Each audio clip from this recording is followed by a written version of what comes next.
Hello, today I would like to talk about COVID-19 in Iran. Iran was one of the first countries to have a large number of cases and began restrictions on public gatherings in late February, including Friday prayers in Tehran. The closure of restaurants, bars, and major religious events and a ban on internal travel. Since mid-April, Iran has gradually relaxed its restrictions, reopening shops, workshops, and factories outside of Tehran on April 11, and allowing travel between cities in the same province on April 12. Cases dropped, with fewer than 1,000 new cases per day by the state of May, but daily cases have since increased, with the Iranian Health Ministry reporting 2,410 new cases on June 13. In total, 1,84,955 cases and 8,730 deaths have been recorded. But a report by the Iranian Parliament's Research Center in April suggested that the real death could be twice as high as the official number, which only counts hospital deaths. If there is no cooperation, we will have to reimpose the restrictions, said Rouhani, as reported by the state news agency in Iran. He said officials should do more to ensure that people complete the measures on mask wearing and maintaining physical distancing of 1 to 5 meters at prayers, for example. Officials say the easing of the lockdown, as well as increased testing from about 10,000 a day to 25,000 a day, has contributed to the higher reported infections. The epidemic was initially concentrated in the cities of Tehran and Qom, and the recent flare-up included the southwestern province of Khuzestan, where a localized lockdown was reimposed in early June.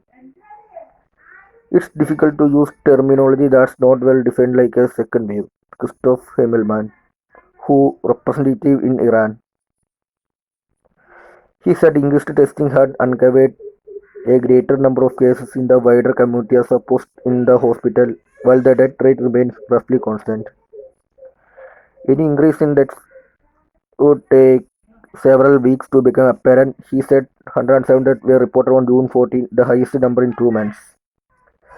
And the country had been hard hit by the reimposition of unilateral sanctions by the USA in 2018, had a lot of less fiscal space, and needed to restart the economy. However, its easing of the national lockdown had been gradual, cautious, and based on risk assessment, said Himmelman. And Iran was the first country to speak of smart distancing with the different sectors opening at different times. But there does need to be greater effort around messaging and COVID-19 literacy, and this is something other countries could learn from, he said.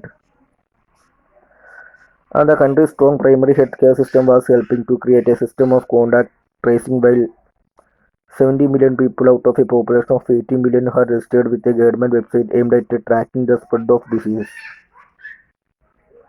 And economic reasons forged during decades of international isolation had also helped Iran to become self-sufficient in personal protective equipment, with local production in past and removing the need for imports, he said.